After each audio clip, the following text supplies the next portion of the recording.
La siguiente historia tiene lugar entre el año 4000 y el 248 a.C.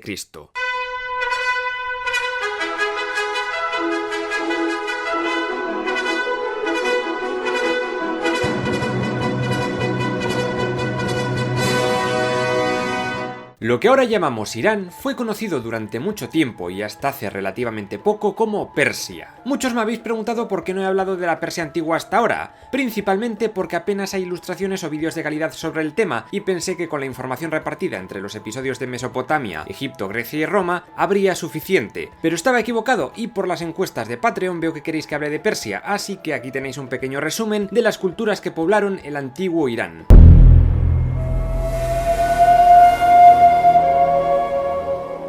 En lo que ahora conocemos como región de Juzestán, se formó la primera cultura de Irán, Elam. La primera mención a este reino la encontramos en la lista real sumeria, hacia el año 2700 a.C. A pesar de sus choques y enfrentamientos, durante toda su existencia, Elam comerció mucho con Mesopotamia e importaban productos como madera, cobre, estaño, plata, mármol y también caballos. La primera dinastía conocida fue la de Awan, quienes adaptaron la escritura cuneiforme sumeria para representar su lengua, la elamita. La capital, Susa, fue invadida por los acadios de Sargón de Akkad, pero el último rey de Awan, Kutikin-Susinak, logró recuperarla hacia el año 2240 a.C. Sin embargo, ninguno de los dos contaba con los locos de los guteos, o los gutis, tribus locas de los montes Zagros que les petaron y llenaron la zona de destrucción y mierdas. Horrible, de pena, de llorar. En el 2100 a.C. llegó a Elam la dinastía Simaski, pero la vecina tercera dinastía de Ur logró someterles hasta que por el año 2000 a.C. más o menos, el rey elamita Kindatu apresó al rey de Ur, Ibisin, y encima logró tomar el territorio de Ansán, lo que luego sería conocido como la región de Persis. En el año 1890 a.C. subió al poder de Elam la dinastía de los Epártidas, liderados por Eparti I. Estos elamitas tenían unas costumbres algo rarunas, el levirato y el incesto eran lo más, y en el gobierno mandaba el rey, pero también tenía mucho poder su hermano y su hijo mayor, si lo había, formando una especie de triarquía. Sería muy bonito todo, pero en el año 1764 a.C.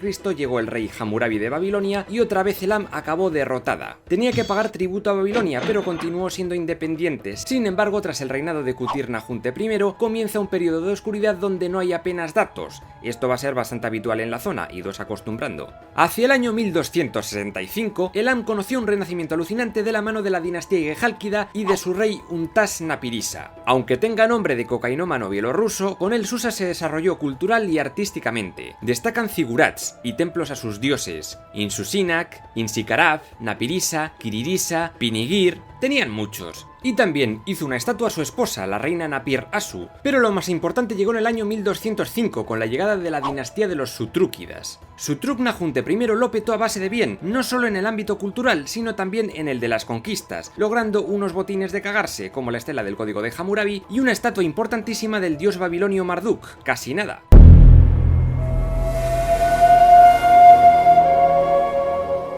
Entre los años 1700 y 1200 a.C. comenzaron a llegar a la zona de Irán muchísimas tribus indoeuropeas procedentes de las estepas rusas. Los hircanos y partos se asentaron al este del mar Caspio, los bactrianos y sogdianos al norte de la cordillera del Hindú Kush, arios, drangianos y aracosios al este de la meseta irania, y los más importantes ahora, los medos justo debajo del mar Caspio en la zona del Hamadán y los persas en la zona de Ansán. No fueron ninguna civilización todavía, sino un conjunto de tribus dedicadas al pastoreo y al cultivo de frutas y vegetales. La primera mención de los medos como peña a tener en cuenta tuvo lugar durante el reinado de Salmanasar III, hacia el año 850 a.C. Fue debido a la presión asiria que estas tribus se unieron conformando la media por el año 672 a.C. con un rey a la cabeza, Castaritu o Fraortes o como se llamase en realidad. Su padre, Deioces, había fundado la capital de Ecbatana y asentado las bases de este nuevo reino unitario. Los comienzos no fueron fáciles, pues los asirios se aliaron con otros iranios, los escitas y los cimerios, quienes les ayudaron contra Urartus y Medos y les dejó bastante mal. Sin embargo, el rey Ciásares logró quitarse a los escitas de encima y además reformar su ejército siguiendo el rollo asirio. Arqueros, lanceros y jinetes fueron las tropas más importantes e incluso tuvieron algunas máquinas de asedio. Dentro de los medos había muchas tribus: busas, paretacenos, estrujates, arizantos, budios y magos. Estos últimos fueron conformando una incipiente clase clerical dedicada a los rituales religiosos y de adivinación, aunque la mayoría eran en general pastores, agricultores o metalúrgicos. ¡Ahí! Bueno, Ha quedado más o menos recta, ¿no, Antonio? Recta, mira, vamos a lavarnos las manos. Creían en dioses benefactores, los Asura, y malignos, los Daeva, las fuerzas de la naturaleza. La lucha entre el bien y el mal siempre va a estar presente en su forma de ver el mundo. Muchos dioses iranios guardan relación con los dioses védicos: Ahura Mazda, Mitra, Varuna, Atar. Uno de los reyes asirios, Asurbanipal, puso punto y final a la historia de Elam al conquistar Susa en el año 646 a.C. Eso sí, Ansán siguió independiente, aunque no por mucho tiempo. Cuando este Asurbanipal murió, Ciásares de Media y Nabopolásar de Babilonia se aliaron para machacar a los asirios y tuvieron un éxito de la leche. Tomaron Nínive y Asiria fue borrada del mapa en el año 609 a.C. Aquí comienza la gran expansión meda, y de no haber sido por un eclipse que hizo a los soldados volverse a casa, hubieran conseguido tomar el reino de Lidia del rey Aliates. Pero los momentos de gloria siempre son estropeados por hijos malcriados. Ese fue el rey Astiages, que se dejó al lujo y a la buena vida, y las tribus empezaron a planear echarle del poder.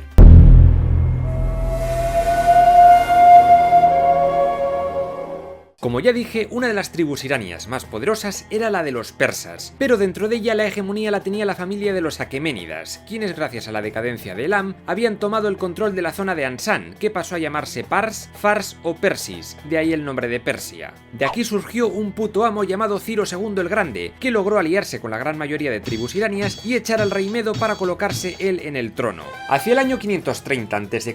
los persas ya dominaban Babilonia, Siria y también se hicieron con Asia Menor, cuando Ciro derrotó al rey Lidio Creso. Figura, crack, campeón. A diferencia de otros monarcas de la época, Ciro trató a los pueblos sometidos con mucha benevolencia y respeto. De hecho, liberó a los judíos de su cautiverio en Babilonia y les dejó volver a Israel. En esos años, Ciro comenzó la construcción de una nueva capital, Pasargada, en el norte de Fars. Aquí encontramos el enorme palacio de Ciro, con un patio ajardinado en medio y también su tumba, donde fue enterrado tras su muerte. Su hijo Cambises II logró tomar Egipto tras mucha pelea. Fue famosa la batalla de Pelusio, donde según la leyenda, el persa lanzó gatos para evitar las flechas de las tropas del faraón Psamético III, porque era un animal sagrado. Además, creó la primera gran flota persa. Pero quizás la mayor gloria del imperio tuvo lugar durante el reinado de Darío I, quien organizó el gran imperio en satrapías, como provincias, tratando de respetar las entidades naturales de cada tribu y haciéndoles pagar impuestos pero sin sangrar a nadie. Se crearon monedas como el dárico o el sequel, y muchas de ellas se invirtieron en caminos, especialmente el camino real que iba desde Susa hasta Sardes, donde se instaló el primer servicio postal de la historia. También destaca el texto persa más famoso, el de Beistún, grabado en la pared de un acantilado. Además creó la que sería la gran capital persa por excelencia, Persépolis. Destaca el Palacio Real, un recinto dentro del cual los siguientes monarcas aqueménidas fueron construyendo sus palacetes. Se accedía por una gran escalinata que daba a la puerta de todas las naciones, con estatuas lamassu de estilo asirio y columnas de colores. Y a mano derecha estaba la Padana, la sala de audiencias. También molan mucho las tumbas reales persas de Naxer-Rostam, muy cerquita de la ciudad real. La monarquía persa era de corte absolutista, el rey lo controlaba todo, pero a diferencia de otros lugares no era considerado un dios. La capital variaba dependiendo de la época del año. Persépolis, Pasargada, Ecbatana, Susa, Babilonia, tenían donde elegir. Ellos elegían también a los sátrapas, casi siempre de la familia aqueménida, y estos se encargaban de administrar las provincias, recaudar impuestos y de crear guarniciones con los locales, quienes formaban parte del ejército imperial durante épocas de guerra. Además, este Darío I fue quien puso el mazdeísmo como religión oficial del imperio. Esta religión fue fundada por Zoroastro o Zaratustra 200 años antes. Decía que los hombres tenían que seguir una vida pura y llena de buenas acciones para que el bien, Ahura Mazda o Ahura Mazda u Hormuz, triunfase sobre el mal, Ahriman o Angra Mainyu. Era una especie de dios dual al que no se le construían templos sino altares al aire libre con velas y esas cositas. Todo su pensamiento fue recogido en un libro llamado Avesta, del que solo hay llegado hasta la actualidad un cuarto del total. La decadencia de la Persia aqueménida comenzó con las guerras médicas contra los griegos. Se llaman médicas porque los griegos consideraban incorrectamente a medos y persas como lo puto mismo, y no.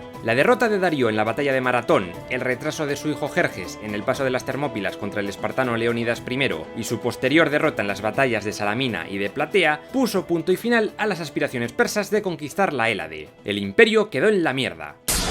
¿Pero qué pasa? Que es una broma con cámara oculta, que es una broma con cámara oculta. ¿Y la cámara? Estamos en directo. ¿Y la cámara? Que no te lo digo en... ¿De qué va, payaso? Los siguientes reyes persas tuvieron que enfrentarse a mogollón de rebeliones internas, conspiraciones y esa clase de mierdas. Durante la guerra del Peloponeso, los persas tuvieron una alianza con los espartanos. En este contexto, unos mercenarios griegos fueron a Persia para apoyar la rebelión del príncipe Ciro el Joven contra su hermano, el rey Artajerjes II. Ciro murió en la batalla de Cunaxa y los griegos se vieron en mitad de la nada sin ayuda y en tierra hostil, y tuvieron que volver a casa en una epopeya conocida como la retirada de los 10.000, que fue narrada por uno de estos mercenarios, Genofonte. Te quedas como los pajaricos, pero bien. Tú sano. Tiempo después, Alejandro Magno remataría a los aqueménidas definitivamente. Tras derrotar a Darío III en la batalla de Gaugamela, el macedonio, con gran rapidez, fue tomando las capitales persas hasta destruir el palacio de Persépolis. Alejandro siguió conquistando más y más tribus iranias, hasta que la palmó y todas sus conquistas fueron repartidas entre los diádocos, sus sucesores.